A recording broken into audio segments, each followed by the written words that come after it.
4 bodies, 2 barrels, and a chilling mystery that lasted decades.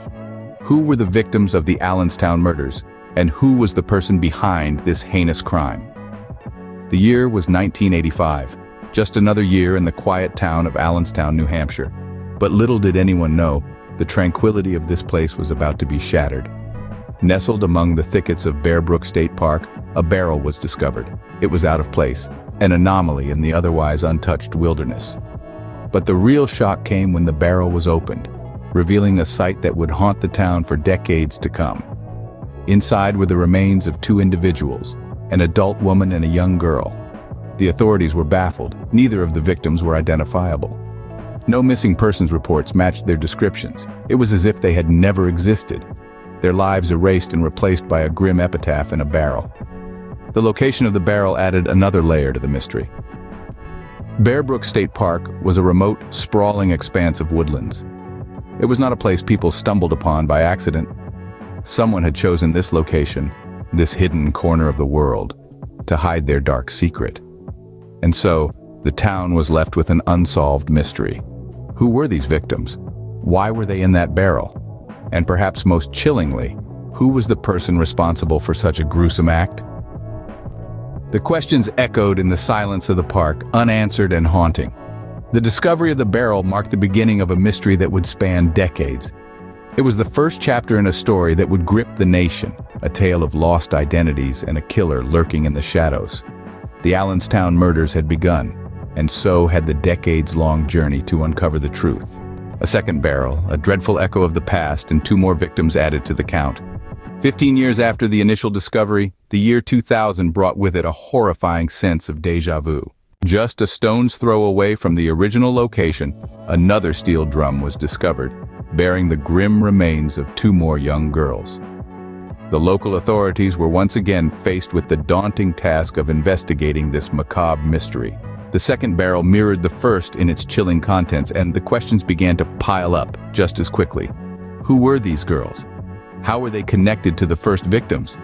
And most importantly, who could commit such heinous acts? Much like the first barrel, the second one bore no clues about the identities of the victims. Forensic analysis suggested that the girls were younger than the first victims, possibly even as young as 2 or 3 years old.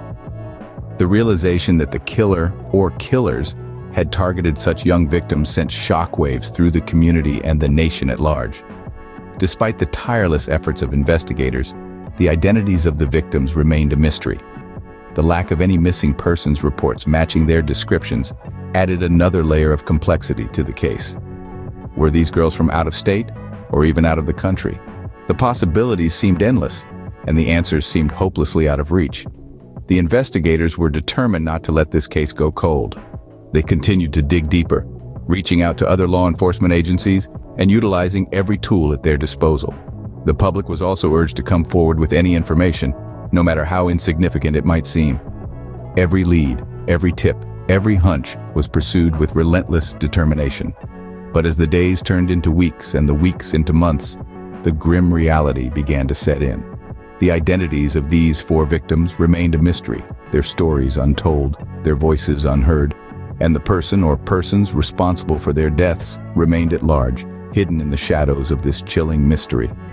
4 victims, all unidentified, all connected by a chilling mystery. As the investigation moved forward, the hope was that the truth would eventually come to light, revealing the identities of the victims and bringing justice to their killer. In the depths of despair, a beacon of hope, a breakthrough in genetic genealogy offered a new path to uncovering the identities of the Allenstown victims.